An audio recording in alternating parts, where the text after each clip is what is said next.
Well, hey, welcome back. We're broadcasting live from the Eddy County Fairgrounds in Artesia. I'm Gene Dow, and Mayor Pro Tem Terry Hill is with us. Terry, you want to grab that microphone there? And how are you doing this morning? Yes, sir. I'm doing well out here at the fair. I tell you what, this is an exciting time out here for all these kids and everybody. Looks like there's a lot going on. Oh, there is. The rabbit show is going on right now, and then the dairy heifer show was last night. What are you guys showing? Pigs. That's tonight. Okay, very good. So, I mean, I've seen goats walking around, people getting ready for that. The pigs are going to be out there tonight. And one other thing they did, Terry, is they moved everything kind of back a half a day or so. Yeah. So the livestock sale Saturday is going to be Saturday afternoon at 6 o'clock. Okay. So instead of a buyer's breakfast, they'll have a buyer's dinner. Yeah. And then the sale will be at 6 o'clock on Saturday night. Well, that's good. Yeah. I tell you, everybody's having to make adjustments with all this, as the COVID stuff. It's really taking its toll on everyone. But these kids, I'm just so happy that they're out here, showing those animals and showing everybody the efforts that they put forth on them through the year. Oh yeah, and there's so many volunteers. I mean, the community really does get behind these kids. Oh yeah. Programs, so it's pretty good. Well, how did you guys do last night? Did you have a big long 4-hour meeting? No sir. Wasn't quite that long. I don't believe I could have locked the doors and kept anybody in there that long. But our main thrust last night was to get through with our budget. Okay. Of course, there's a deadline for it, and I think it's coming up pretty quick within the next week. But we had to take action on our 2021 and 2022 budget. We had to approve that, a resolution for that, and the fourth quarterly report, and approving the budget adjustments for 2020 and 2021. So anyway, there had been, we had held a few meetings, and counselors were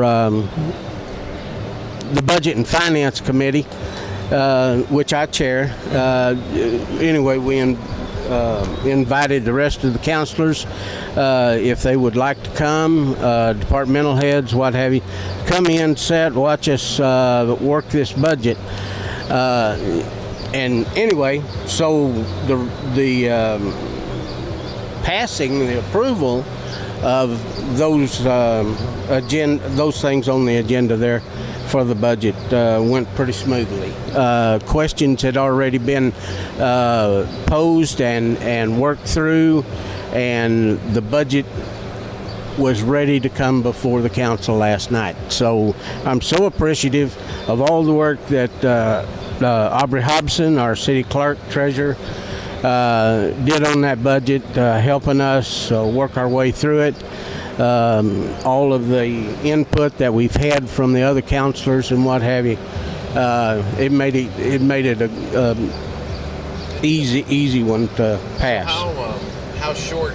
What is the budget deficit that you guys are looking at for this upcoming fiscal year? Well, whenever we started, we're probably going to be short about $5 million, just over $5 million from what we had projected. We've come in, we've made some adjustments in the pay scales of some of the police ranks, what have you, corporals, sergeants, some of those.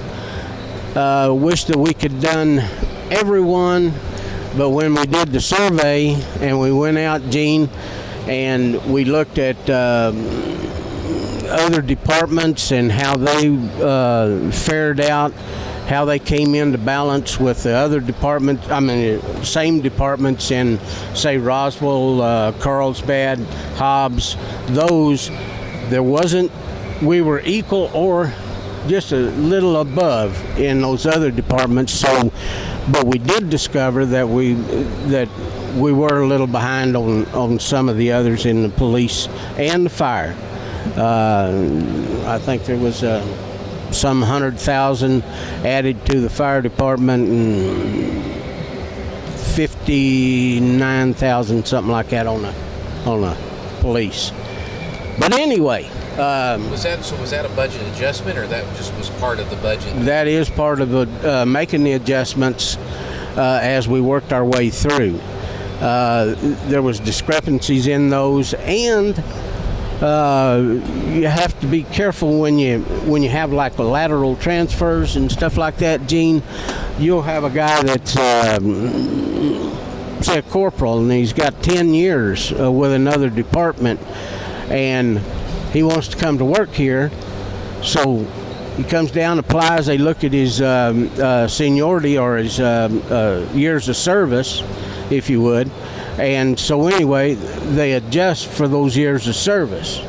And when you do that, then you run the jeopardy of the corporal that's been here for a while but not have 10 years.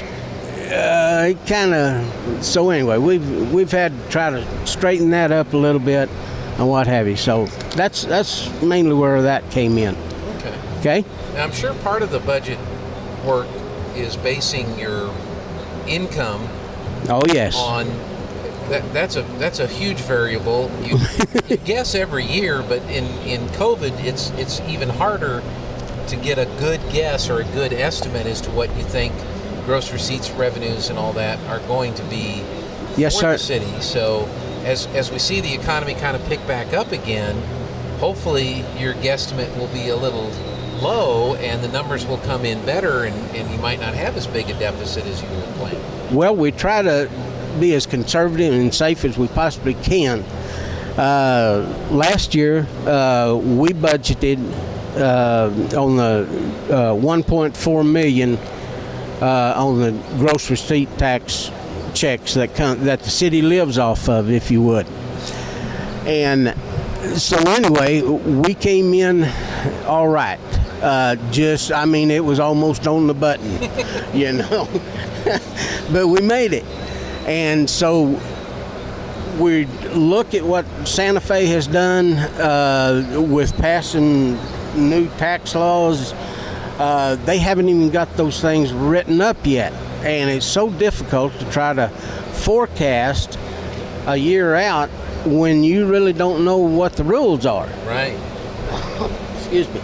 And so the gross receipt taxes,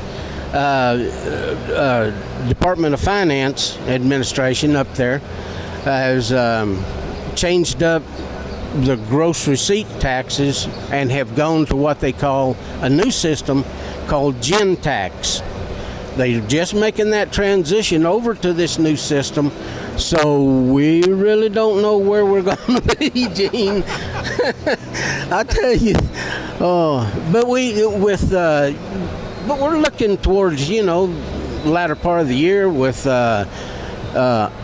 Navajo and Holly Frontier. They're doing the turnaround. It's substantial. Plus, they're putting in the new units across the highway there. Construction going on there. We're going to have a lot of contractors in. They're going to need to eat in restaurants. They're going to need, fuel, stuff like that. And we're hoping that we'll see the benefit of that on our tax basis towards the latter part of the year. That'd be fantastic. Oh yeah. I'm glad you guys were guessing. You guys are a lot better at guessing than Congress or some of these other people. The price of oil being up a little bit doesn't hurt. Oh no. That's beautiful. That's beautiful. Back when it was down around $30 in the neighborhood of $30, that was hurting everybody. And now that we're back up 70 and above, 70, 75, it ranges. That's wonderful. It'll help not only the state, but as well here in the community. Yeah. So it's been a couple of years that it's been deficit spending, and again, Artesia's not unique. everybody's been dealing with that. Yes, sir. How's that affected the reserves? Are they in pretty good shape? Yeah, they to are. handle this? Yes, sir. Yes, sir. We wound up with 18. Let me see, 21 million and some change, and then by the time that we got through deciding what we were going to fund and making the adjustments and this, that, and the other, Gene, we wound up down around 17, the high 17 million to 18 million. So that's a starting point, but that's to continue to provide the services that the citizens expect. Well, and we need to provide. Well, that's what it cost us. How are the different departments doing? I know you talked about the changes, the adjustments on the compensation for police and fire. Are they finding people applying for jobs? Are they getting police officers and firefighters on board, or are they still a little down in the... I believe that we've got 4 that are coming out of the academy on the let me see, was that may have been police department. I can't remember, Dean, but anyway, we are getting some. Good. Okay, and then we've picked up transfers from other departments. We got one from the Eddy County Sheriff's Department the other day. We approved that hiring last night. So anyway, yeah, it's but other departments, water department, cemetery, streets, parks, all of these, we struggle. We had one guy that we hired, and he worked 2 days, and that was it. Yeah. Yeah, he said, no, Ken. We've all had those, haven't we? Yeah. I think we had one that was 16 hours. Oh, my goodness. No, I think it was 2 days, but it sure seemed like it was 16 hours. Yeah. So it's great. Mayor Pro Tem Terry Hill is with us. Can we take a break? You bet. All right, we're going to take a break, and then we'll be back with more on the other side. So don't go away. We'll be right back.